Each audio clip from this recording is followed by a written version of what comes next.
Airway management requires familiarity with basic airway equipment. So I'm going to start by talking about the face mask. This piece of equipment can deliver oxygen as well as anesthetic gases to non-intubated patients and can also be used to ventilate non-intubated patients. In fact, delivery of positive pressure ventilation by means of the bag valve mask device can be a life-saving technique, not only in the operating room, but also in the ER trauma bay, in the units, and occasionally on the wards. Face masks come in a variety of shapes and sizes and also come in clear and black. The face mask is attached to a breathing circuit, which includes an inflatable oxygen bag. The face mask is soft and form-fitting, and when pressure is applied to the patient's face, an airtight seal can be made. When pressure in the mask increases by squeezing the oxygen bag, air flows through the upper airway into the lungs. Successful ventilation requires both an airtight seal and also a patent airway. Without an airtight seal, enough pressure will not develop to allow for positive pressure to be delivered to the patient. Air leak is one of the most common problems encountered in delivering face mask ventilation and can be avoided or corrected by proper technique. There are two basic approaches to mask ventilation. The two-handed approach can be used when you have an assistant, oftentimes an attending physician, who will squeeze the oxygen bag for you. For this approach, you're going to use both hands to secure an airtight seal. The thumb and the forefingers press downward, while the second and third fingers protrude the jaw upward.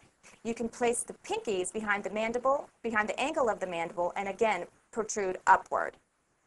The one-handed technique entails using your right hand to squeeze the oxygen bag and your left hand to achieve an airtight seal. The thumb and the forefinger will press downward on the mask. The third and fourth fingers will apply upward pressure on the mandible. This will allow for extension of the atlanto-occipital joint or the neck. And then the fifth finger, the pinky, will go behind the angle of the jaw and again apply upward pressure. Signs of successful ventilation include a foggy mask, expiratory CO2 on capnography, breath sounds on auscultation, and the rise and fall of the chest wall with delivery of positive pressure ventilation. If you're unable to achieve these signs, you can try manipulating the mask, the mandible, the neck, and also inserting an oropharyngeal or a nasopharyngeal airway. Anesthetized or unconscious patients oftentimes experience a loss of upper airway muscle tone that causes airway obstruction. To relieve this, an artificial airway can be inserted through the mouth as an oropharyngeal airway or through the nose as in a nasopharyngeal airway.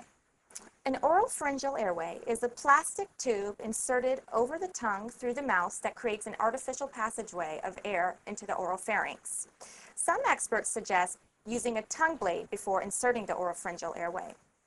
Another technique is to insert the airway upside down, aiming towards the soft palate, rotating it 180 degrees before advancing it forward. Be sure not to use the airway to push the tongue back and obstruct rather than relieve the airway. This can be avoided by making sure you choose an oropharyngeal airway that is long enough. Oropharyngeal airways are very poorly tolerated in lightly anesthetized or conscious patients and oftentimes induce a gag reflex that can cause coughing, vomiting, or even laryngospasm or bronchospasm. Nasopharyngeal airways, also known as trumpets, create an artificial passage between the nose and the nasopharynx. These instruments are much better tolerated in conscious patients and therefore are preferred when patients are not deeply anesthetized or unconscious. The length of the nasal airway can be estimated as the length between the nares and the meatus, and is oftentimes 2 to 4 centimeters longer than the oral airway. Before inserting a nasal airway, you want to make sure that it's adequately lubricated. Ideally, vasoconstriction with phenylephrine drops and analgesic lubrication with lidocaine jelly is preferred. To insert the nasopharyngeal airway, you want to choose a nostril that is not obstructed and advance the nasopharyngeal airway at an angle perpendicular to the face. Remember that the floor of the nose is the roof of the mouth. You want to aim, again, perpendicular to the face and not up towards the cribriform plate.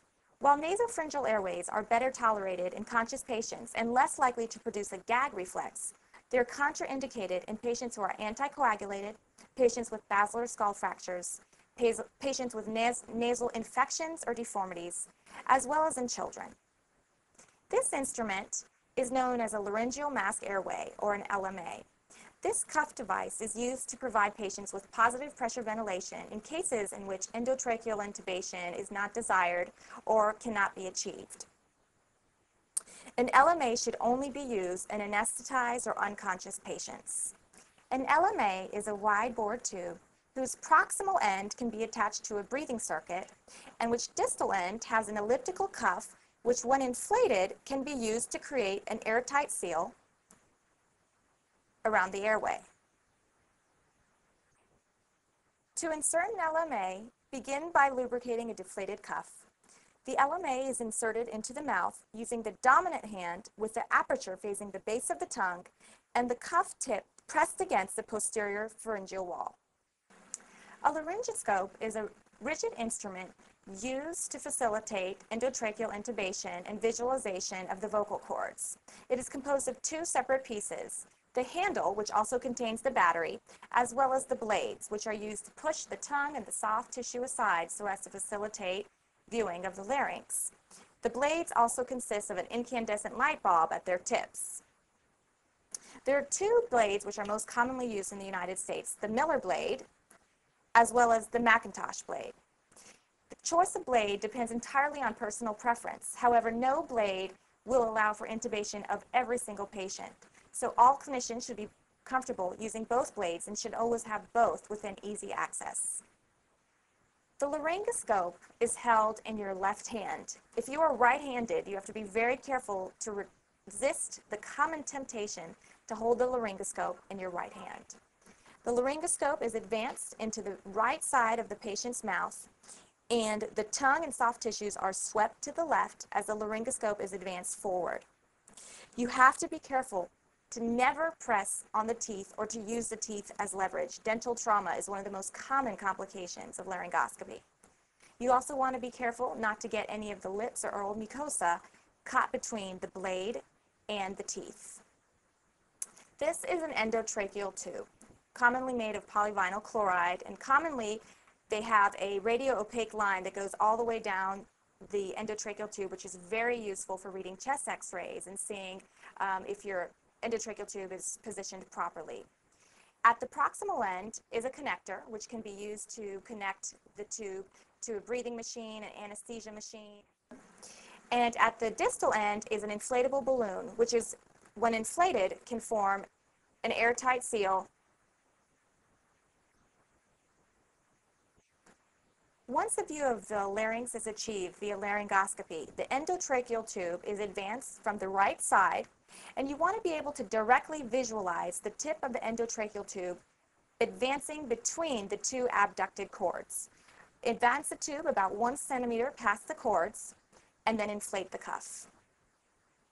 This instrument is called a stylet. It is a long, bendable rod that is often used to facilitate endotracheal intubation. To use the stylet, bend it into the shape of a hockey stick and insert it into the endotracheal tube prior to intubation. After intubation is completed, the stylet is removed. That concludes our introduction to equipment most commonly used in airway management.